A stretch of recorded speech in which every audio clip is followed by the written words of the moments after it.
नमस्कार, जय हिंद। पर हम आपके लिए प्रैक्टिस सेट पेपर लेकर आए हैं, एमसीक्यू क्वेश्चन लेकर आए हैं जो आपको आने वाले एग्जाम में मिल सकते हैं। दोस्तों, आपके लिए एक सरप्राइज भी है जो पढ़ने वाले स्टूडेंट हैं। आपको 5-6 क्वेश्चन बाद मैं उसके लिए बताऊंगा, आप जुड़े रहिएगा, आपको कुछ क्वेश्चन बाद जरूर उससे अवगत कराऊंगा। और स्टार्टिंग के 1000 स्टूडेंट के लिए एक सरप्राइज भी है। करते हैं वीडियो को स्टार्ट। पहला क्वेश्चन देखिए, जंतु विज्ञान की किस शाखा का मानव जाति के समाज शास्त्र के अध्ययन से गहरा संबंध है?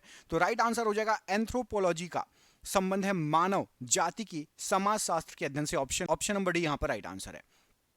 जंतु विज्ञान किसका अध्ययन है? तो राइट आंसर हो जाएगा जंतु विज्ञान, ये आपका जानवरों के अध्ययन से संबंधित होता है। ऑप्शन नंबर डी जानवरों का अध्ययन प्रश्न के लिए राइट आंसर हो जाएगा।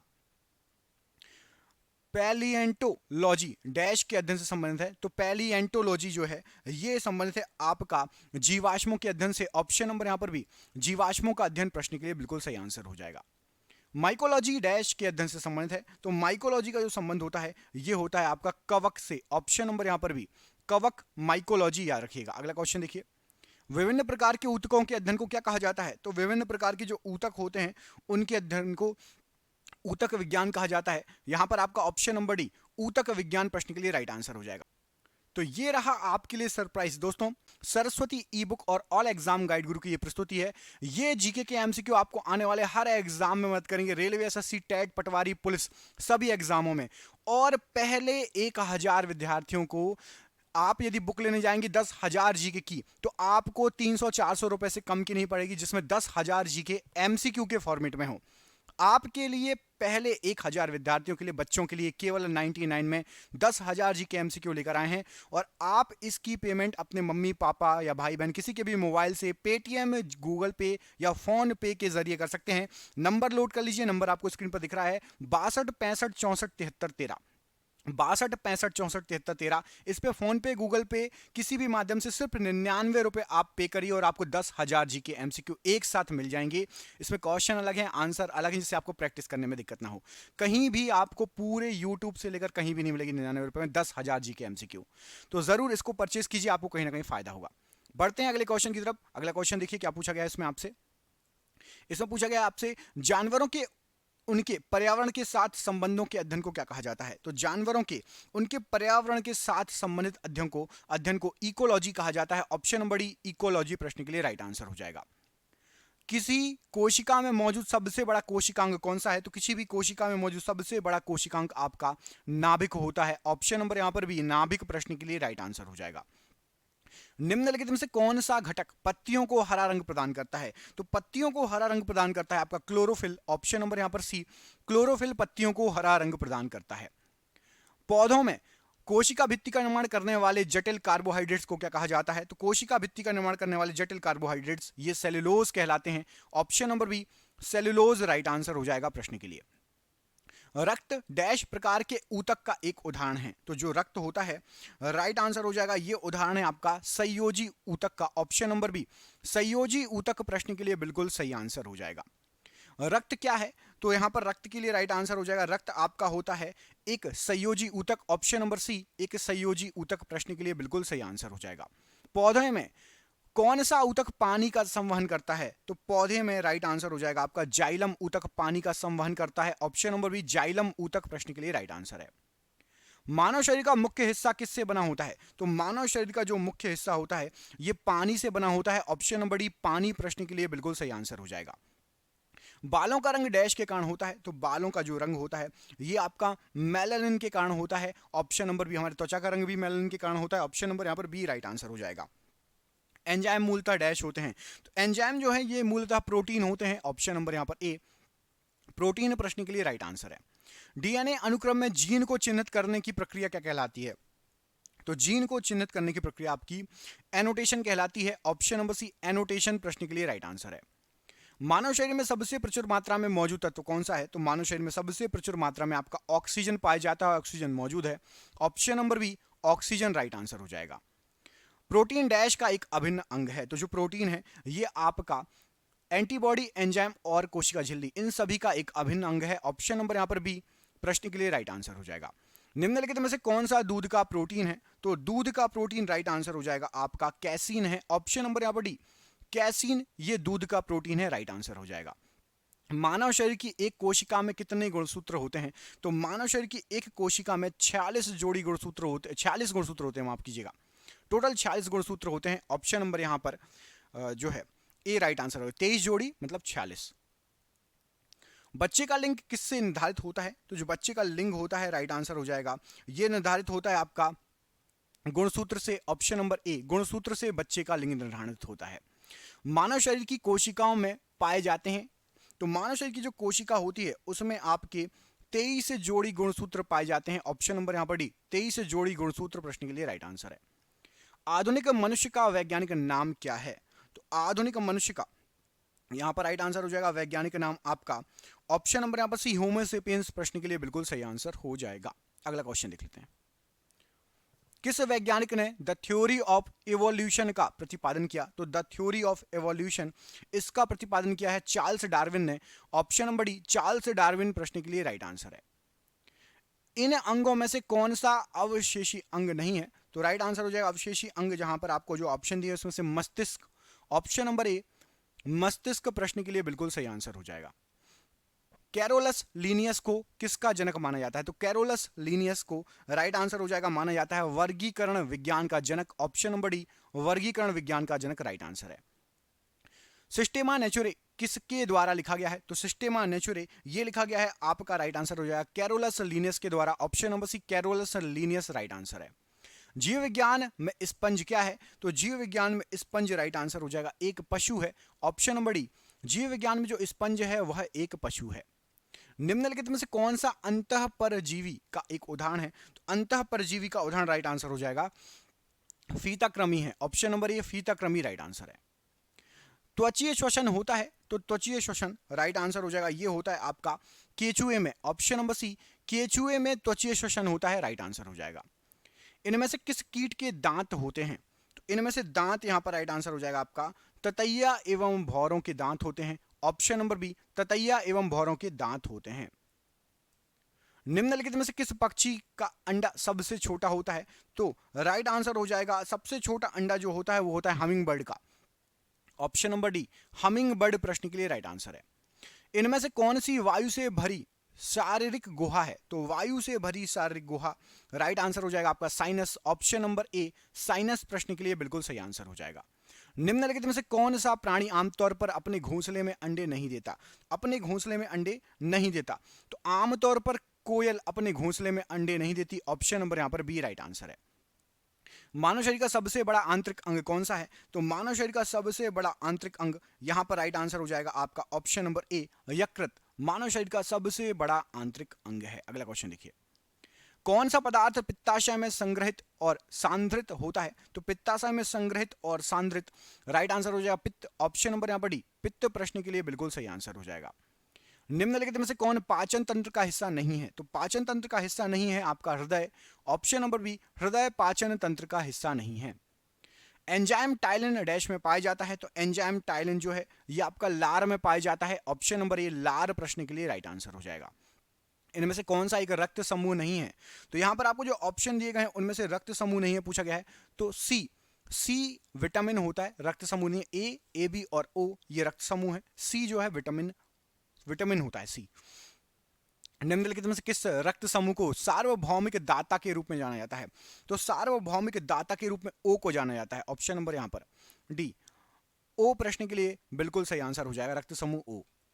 रक्त का इनमें से कौन सा घटक ऑक्सीजन का परिवहन करता है? तो ऑक्सीजन का परिवहन करना जो काम होता है राइट आंसर हो जाएगा वो करता है आपका RBC, red blood cell. Option number D, red blood cell right answer है।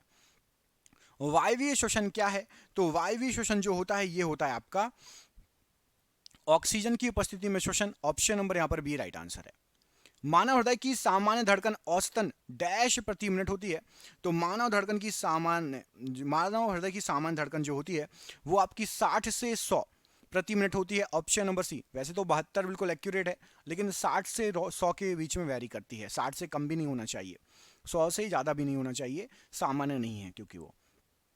मानव शरीर के किस अंग पर एंजियोप्लास्टी की जा सकती है? तो एंजियोप्लास्टी की जाती है, माफ कीजिएगा, तो एंजियोप्लास्टी हृदय पर। ऑप्शन नंबर सी, हृदय प्रश्न के लिए बिल्कुल सही आंसर हो जाएगा। यहां पर टाइपिंग मिस्टेक है, सही कर लेना, हृदय। हीमोग्लोबिन डैश में पाया जाता है, तो जो हीमोग्लोबिन होता है ये आपका रक्त में पाया जाता है। ऑप्शन नंबर बी, रक्त में हीमोग्लोबिन पाया जाता है, राइट आंसर हो जाएगा।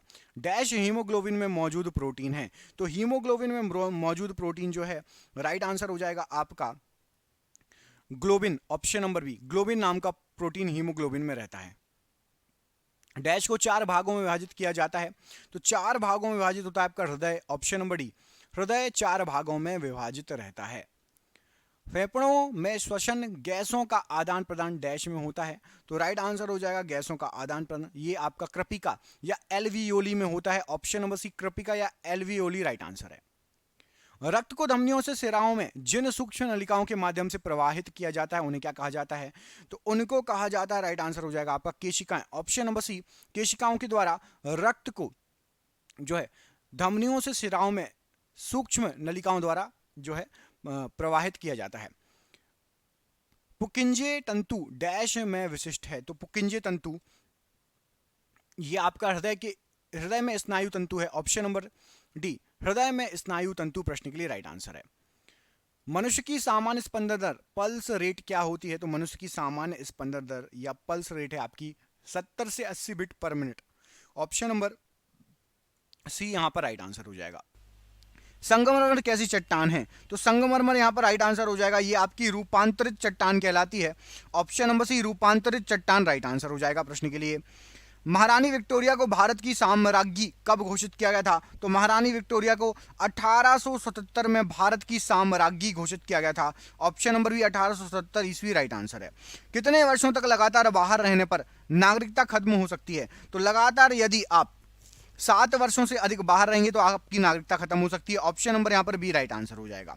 भारत रत्न सम्मान देने की शुरुआत कब से हुई, तो भारत रत्न सम्मान देने की शुरुआत हुई थी 1954 ईस्वी से। यहां पर आपका ऑप्शन नंबर सी, 1954 ईस्वी से भारत रत्न सम्मान देने की शुरुआत हो गई थी। अगला क्वेश्चन देखिए, एक्यूपंचर सबसे अधिक कहां प्रचलित है, तो एक्यूपंचर ये चीन में सबसे अधिक प्रचलित है पद्धति। ऑप्शन नंबर सी, एक्यूपंचर पद्धति चीन में।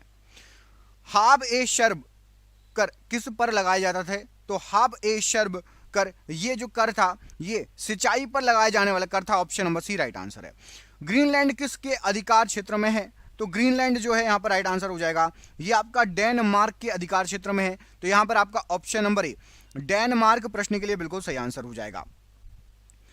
अरब सागर में गिरने वाली देश की सबसे बड़ी नदी कौन सी है, जो कि अरब सागर में गिरती है, तो यहां पर अरब सागर में गिरने वाली राइट आंसर हो जाएगा आपका नर्मदा नदी सबसे बड़ी नदी है जो कि अरब सागर की तरफ जाकर गिरती है। ऑप्शन नंबर यहां पर डी राइट आंसर है। गंगा का उल्लेख किस वेद में मात्र एक बार किया गया है, तो गंगा का उल्लेख किया गया है ऋग्वेद में मात्र एक बार। ऑप्शन नंबर ए, ऋग्वेद प्रश्न के लिए बिल्कुल सही आंसर हो जाएगा। भारत छोड़ो आंदोलन के समय कांग्रेस के अध्यक्ष कौन थे, तो भारत छोड़ो आंदोलन के समय कांग्रेस के अध्यक्ष थे आपके मौलाना अब्दुल कलाम आजाद। ऑप्शन नंबर यहां पर सी प्रश्न के लिए बिल्कुल सही आंसर हो जाएगा। आत्मसम्मान आंदोलन के जनक कौन थे, तो आत्मसम्मान आंदोलन के जनक यहां पर राइट आंसर हो जाएगा रामस्वामी नायकर जी। ऑप्शन नंबर यहां पर भी रामस्वामी नायकर जी आत्मसम्मान आंदोलन के जनक थे। पिंडारियों के उन्मूलन का श्रेय किन्हें दिया जाता है, तो पिंडारियों के उन्मूलन का श्रेय यहां पर राइट आंसर हो जाएगा आपका ऑप्शन नंबर प्रश्न के लिए ए, लॉर्ड हेस्टिंग को पिंडारियों के उन्मूलन का श्रेय दिया जाता है। ऑप्शन नंबर ए प्रश्न के लिए बिल्कुल सही आंसर हो जाएगा। अगला क्वेश्चन देखिए, भक्ति आंदोलन के जन्मदाता इनमें से किसको कहा जाता है, तो भक्ति आंदोलन के जन्मदाता राइट आंसर हो जाएगा रामानुजाचार्य जी को कहा जाता है। ऑप्शन नंबर यहां पर भी रामानुजाचार्य जी प्रश्न के लिए बिल्कुल सही आंसर हो जाएगा। भारत की सीमा सबसे ज्यादा किस देश से लगी है, तो भारत की सीमा सबसे अधिक लगी है बांग्लादेश से। तो यहां पर आपका ऑप्शन नंबर डी बांग्लादेश प्रश्न के लिए बिल्कुल सही आंसर हो जाएगा, सबसे अधिक सीमा लगी है बांग्लादेश से। अगला क्वेश्चन देखिए, निकोबार की सबसे ऊंची चोटी कौन सी है, तो निकोबार की सबसे ऊंची चोटी है आपकी माउंट धूलियर। ऑप्शन नंबर यहां पर सी माउंट धूलियर प्रश्न के लिए बिल्कुल सही आंसर हो जाएगा। मदुरई किस नदी के किनारे है, तो मदुरई ये आपका बेगई नदी के किनारे है। ऑप्शन नंबर ए बेगई नदी राइट आंसर हो जाएगा। भारत में काली मिर्च की जो खेती है ये सर्वाधिक कहां पर होती है, तो काली मिर्च की खेती सर्वाधिक होती है आपकी केरल में। Option number D Kerala right answer हो जाएगा। भारत में लाल मिर्च की सर्वाधिक खेती कहां पर होती है, तो लाल मिर्च की सर्वाधिक खेती होती है आपकी आंध्र प्रदेश में। ऑप्शन नंबर सी आंध्र प्रदेश राइट आंसर हो जाएगा। यहाँ पर दहस्ती नहीं दोहस्ती होना चाहिए। दोहस्ती परियोजना भारत के किस राज्य में स्थित है? तो दोहस्ती परियोजना भारत के जम्मू कश्मीर में स्थित है। ऑप्शन नंबर ए प्रश्न के लिए जम्मू कश्मीर राइट आंसर हो जाएगा। राष्ट्रीय एटलस तथा विषयक मानचित्र संगठन कहाँ पर स्थित है? तो राष्ट्रीय एटलस और विषयक मानचित्र संगठन ये आपका है कलकत्ता में। तो ऑप्शन नंबर यहाँ पर सी कलकत्ता प्रश्न के लिए बिल्कुल सही आंसर हो जाएगा। अगला क्वेश्चन देखिए, भारत में वन महोत्सव कब से प्रारंभ हुआ? तो भारत में जो वन महोत्सव हुआ है ये आपका 1952 से स्टार्ट हो गया था। ऑप्शन नंबर सी 1952 प्रश्न के लिए बिल्कुल सही आंसर हो जाएगा। 1952 से स्टार्ट हो गया था। 10 लाख हाथियों की भूमि के उपनाम से कौन जाना जाता है? तो 10 लाख हाथियों की भूमि ये लाओस को कहा जाता है। लाओस को 10 लाख हाथियों की भूमि कहा जाता है। ऑप्शन नंबर यहाँ पर ए राइट आंसर हो जाएगा। अच्छा, सफ़ेद हाथियों की भूमि किसे कहा जाता है? कमेंट करके बताइए, सफ़ेद हाथियों की भूमि किसे कहा जाता है? वेल्थ ऑफ नेशन पुस्तक के लेखक कौन है? तो वेल्थ ऑफ नेशन ये जो पुस्तक है इसके लेखक हैं आपके एडम स्मिथ। ऑप्शन नंबर यहाँ पर भी एडम स्मिथ राइट आंसर हो जाएगा। सौर मंडल की खोज इनमें से किसने की? तो सौर मंडल की खोजकर्ता कॉपरनिकस को माना जाता है। Option number C Copernicus right answer हो जाएगा।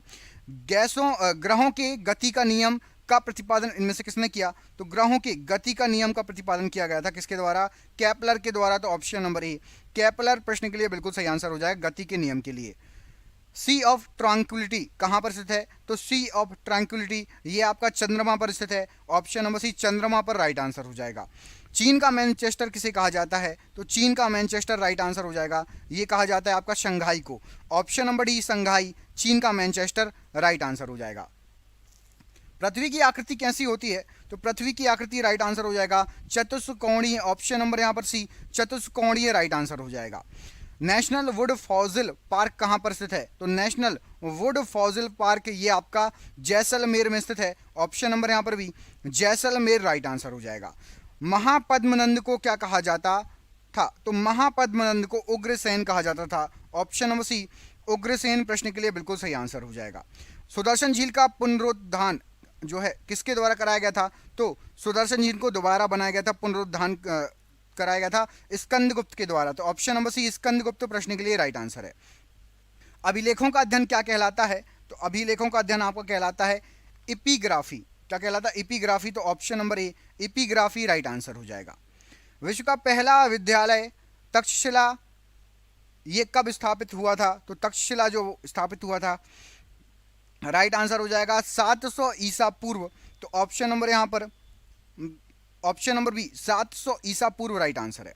इंडिया गेट के मध्य अमर जवान ज्योति कब से जल रही है? तो ये जल रही है आपकी सन 1971 से। ऑप्शन नंबर यहाँ पर सी सन 1971 प्रश्न के लिए अमर जवान ज्योति के लिए बिल्कुल राइट आंसर हो जाएगा। अगला क्वेश्चन देखिए, भारत का प्रथम समाचार पत्र कब प्रकाशित हुआ था? तो भारत का सबसे पहला समाचार पत्र ये 1780 में प्रकाशित हुआ था। ऑप्शन नंबर यहाँ पर ए 1780 राइट आंसर हो जाएगा।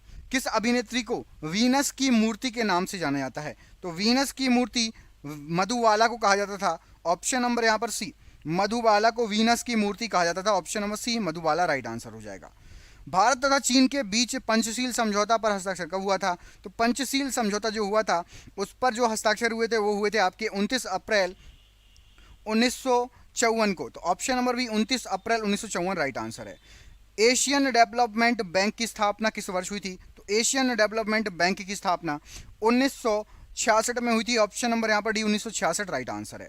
डीएनए जांच केंद्र कहाँ पर है? तो डीएनए जांच केंद्र जो है ये आपका हैदराबाद में। ऑप्शन नंबर सी हैदराबाद प्रश्न के लिए बिल्कुल सही आंसर हो जाएगा।